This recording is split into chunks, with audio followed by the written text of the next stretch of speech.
Buenas tardes, el día de hoy el Grupo 1 tiene el agrado de presentarles los delitos contra el orden económico. Primero hay que recordar qué es el orden económico. El orden económico es el conjunto de normas, principios y estructuras que van a regular el funcionamiento y la organización de la economía dentro de un Estado o sociedad. Este se basa en factores como la propiedad, la producción, la distribución de bienes y servicios y las relaciones entre los distintos actores económicos, que vendrían a ser el Estado, las empresas y los consumidores.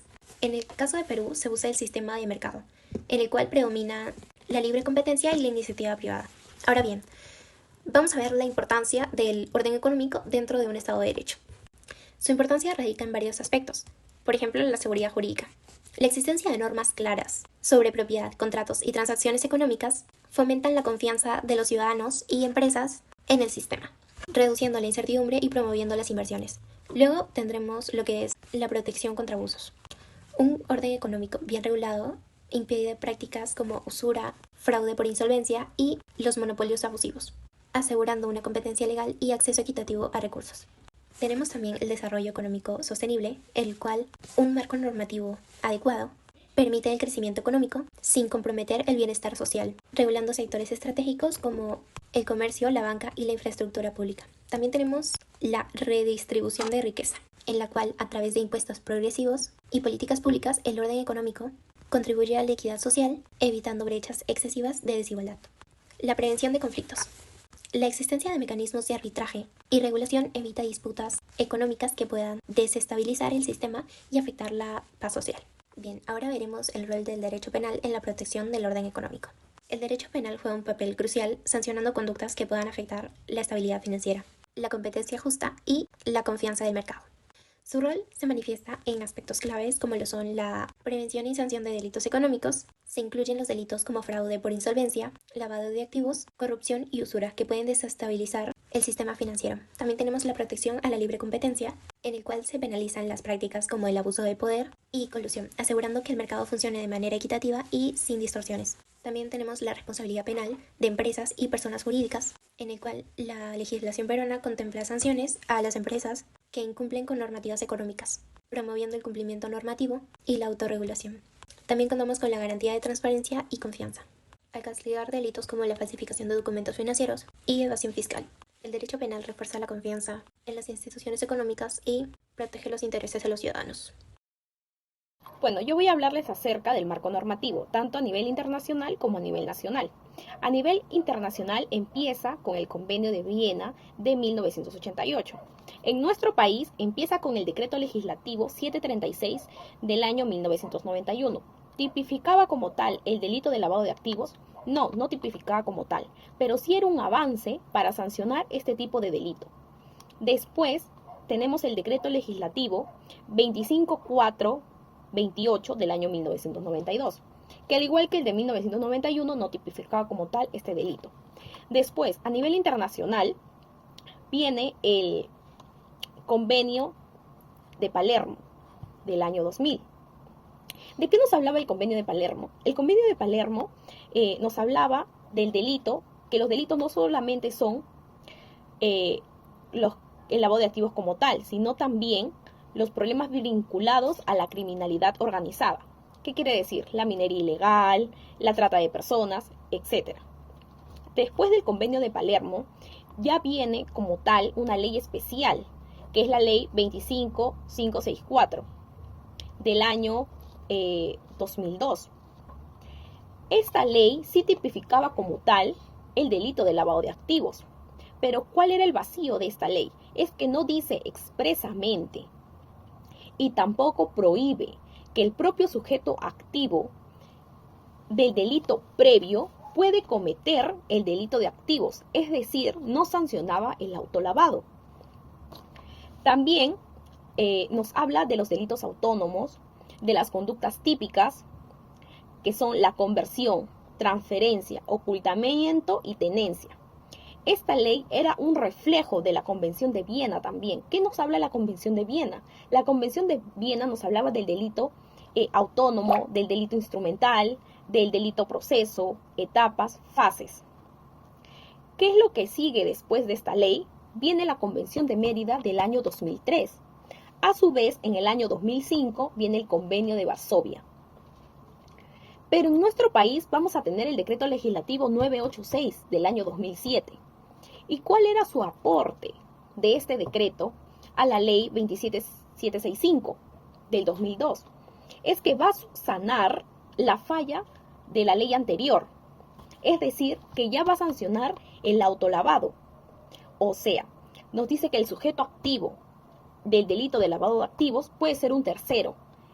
Es decir, en la modalidad de conversión, como puede ser el propio agente delictivo del delito previo, se ratifica las conductas típicas también.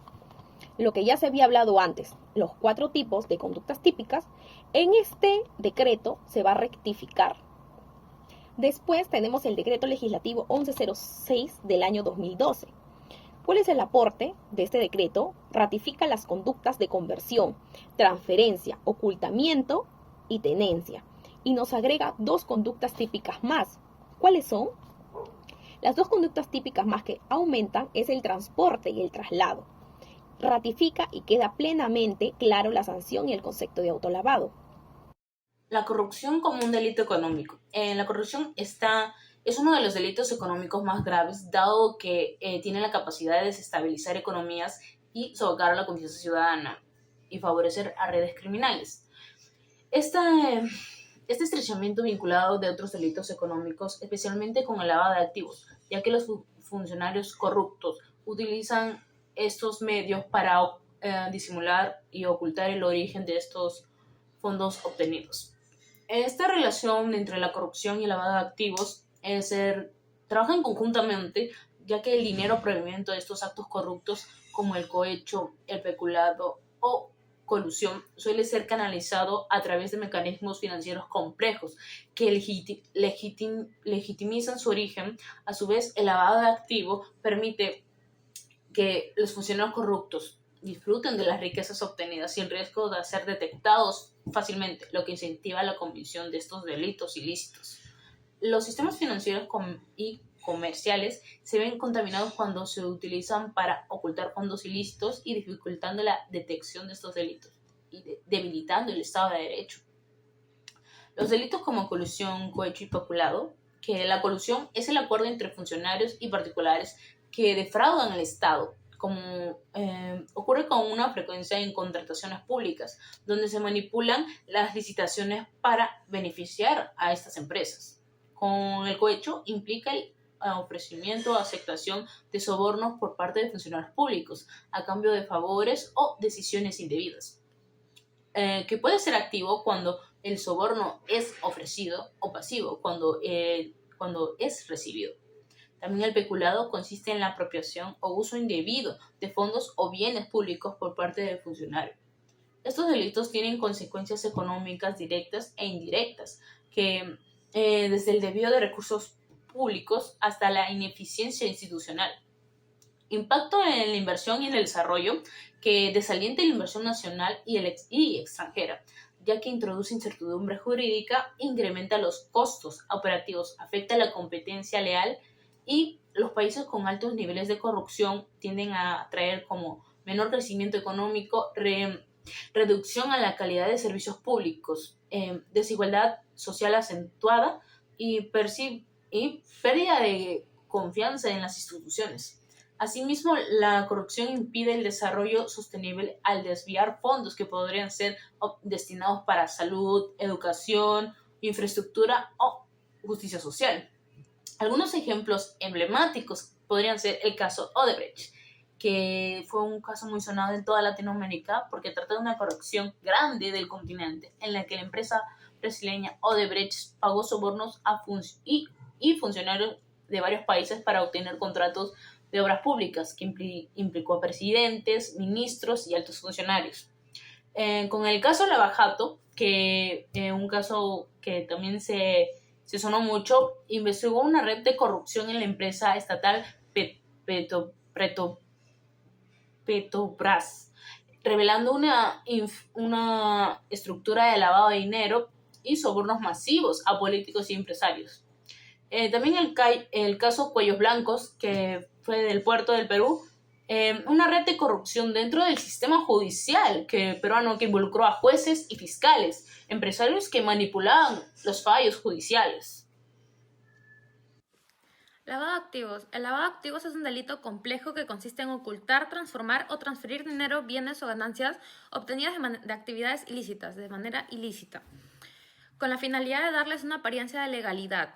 En el Perú, ese delito se regula principalmente en el Decreto Legislativo número 1106, el cual establece medidas para prevenir, detectar y sancionar el lavado de activos de manera autónoma e independiente del delito fuente. El proceso de lavado de activos se desarrolla en 3 etapas. Tenemos la colocación, la estratificación y la integración. En la colocación se introduce el dinero ilícito al sistema financiero, por ejemplo, mediante depósitos en efectivo o compra de bienes. Este vendría a ser el primer paso para el lavado de activos. El segundo tenemos la estratificación, la cual se fragmenta el dinero e intenta ocultar su origen a través de transacciones financieras, cambios de divisa o movimientos entre múltiples cuentas. Es decir, trata de hacer un humo. Y por último tenemos la integración. El dinero se reinserta en la economía formal aparentando ser lícito y puede ser usado para comprar propiedades, financiar negocios o incluso campañas políticas. En el marco legal peruano tenemos ciertos sujetos obligados a implementar medidas de prevención y reportar actividades sospechosas. Estos podrían incluir a las entidades del sistema financiero como bancos y cajas, a los notarios, especialmente en actos como compra-venta de inmuebles o constitución de empresas, las empresas inmobiliarias como las casas de cambio, casinos y tragamonedas, y bueno, algunos otros profesionales como los abogados y los contadores en situaciones específicas. Todos estos deben aplicar procedimientos de debida diligencia, identificar a sus clientes y reportar operaciones sospechosas a la unidad de la inteligencia financiera, la cual es la UIF, supervisada obviamente por la DSBS.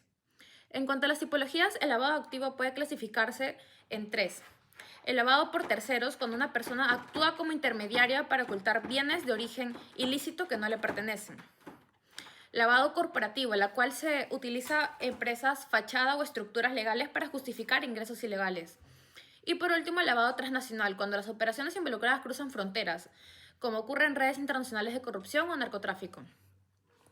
Un caso emblemático en el Perú es el escándalo de Lava Jato. La constructora Odebrecht confesó haber pagado sobornos a políticos y funcionarios peruanos a cambio de contratos de obras públicas. Entre estas consecuencias legales más importantes de este caso vendríamos a tener la condena a Alejandro Toledo, expresidente del Perú, a más de 20 años de prisión por haber recibido sobornos vinculados a la carretera interoceánica. Por segundo tenemos a la cadena a Ollanta Humala y su esposa Nadine Heredia a 15 años de prisión por lavado de dinero en campañas electorales. El proceso penal contra Keiko Fujimori, el cual fue anulado por cuestiones procesales, aunque el caso continúa en etapa de investigación. Y el lavado de activos tenemos que tener en cuenta que daña gravemente la economía, fomenta la corrupción y debilita las instituciones del Estado. Por eso es fundamental que las medidas de prevención y sanción sigan fortaleciéndose en nuestro país. Traemos un poco a colación lo que es el derecho comparado. Tenemos 2 países, en este caso tenemos Estados Unidos y Canadá, ya que estos países han implementado programas de inmunidad para empresas que colaboren con las autoridades en la detención de prácticas anticompetitivas, como son los carteles. Estas medidas han demostrado ser efectivas en la lucha contra la colusión empresarial. En el Perú, nuestra Constitución reconoce la importancia de la libre competencia y prohíbe los monopolios. Sin embargo, la implementación de las leyes específicas para poder sancionar prácticas monopólicas han sido limitadas, a diferencia de otros países que han desarrollado marcos legales más robustos en esta materia. Es por eso que también se trae acá a colusión lo que es los vacíos legales y las reformas recientes. En el 2024, el Congreso peruano aprobó la Ley 32108, que modifica aspectos claves del Código Penal y la Ley contra el Crimen Organizado. Esta norma ha sido duramente criticada por la Fiscalía y por el Colegio de Abogados de Lima, ya que según expertos, esto debilita herramientas fundamentales como la colaboración eficaz y las medidas de detención preliminar. Además, un estudio Datum en abril de este año revela que el 62% de los peruanos considera que esas reformas han favorecido a la delincuencia organizada en vez de protegerlos a ellos, lo que refleja una creciente desconfianza ciudadana en la capacidad del Estado para poder combatir eficazmente los delitos económicos. Por eso también se da la crítica a la efectividad de las penas. Tenemos al fiscal Jorge Chávez Cotrina, que es coordinador de las Fiscalías Especializadas contra la Criminalidad Organizada, que señala que el simple aumento de penas no va a resolver el problema de la delincuencia, si es que no se implementa una buena política integral y coherente entre el Ejecutivo y el Legislativo. Esta postura por eso nos resalta la necesidad de estrategias más allá del endurecimiento de sanciones, enfocándose en la prevención, la investigación eficaz y la coordinación para poder abordar los raíces de raíz los delitos económicos, ¿no? Es por eso que los delitos contra el orden económico tienen consecuencias significativas para el país. Según estimaciones de la Cámara de Comercio de Lima y la CONFIEP, la inseguridad y actividades delictivas como la extorsión generan pérdidas anuales que representan aproximadamente el 3.5% del Producto Bruto Interno, que es equivalente a 35 millones de soles. Y estas pérdidas afectan la inversión, el empleo y la confianza en las instituciones, exacerbando la desigualdad y limitando el desarrollo económico sostenible. Ahora, se habla de la educación financiera como una herramienta preventiva, ya que la educación financiera se ha consolidado como una estrategia clave para poder prevenir delitos económicos. En Perú tenemos el programa como Finanzas en el Cole, impulsado por la Superintendencia de Bancas y Seguros y también el Ministerio de Educación, quienes han capacitado a más de 22.000 docentes, beneficiando aproximadamente a 1.5 estudiantes en todo el país.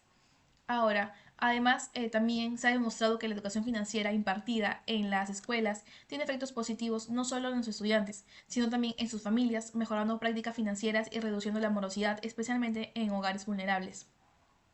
Es por eso que mi grupo y yo traemos propuestas de mejora y un análisis crítico para poder fortalecer la lucha contra los delitos económicos. Es por eso que se proponen las siguientes medidas: la revisión y derogación de leyes controvertidas, para poder evaluar el impacto de normas como la ley número 32108 y poder considerar su modificación o derogación para poder fortalecer herramientas legales contra el crimen organizado. La implementación de políticas integrales. Estas van a permitir desarrollar estrategias coordinadas entre el Ejecutivo y el Legislativo que aborden la prevención, investigación y sanción de delitos económicos de manera efectiva. Tenemos el fortalecimiento de la educación financiera, como ampliar los programas educativos para que puedan promover la cultura financiera desde edades tempranas, involucrando a comunidades y familias en ese proceso de aprendizaje. Y por último tenemos la mejora de la transparencia institucional, que es para poder fomentar la rendición de cuentas y la transparencia en las instituciones públicas y recuperar la confianza de la ciudadanía que tanto se hizo perdida en estos tiempos y poder reducir oportunidades de corrupción. Eso sería todo por nuestra parte. Muchas gracias.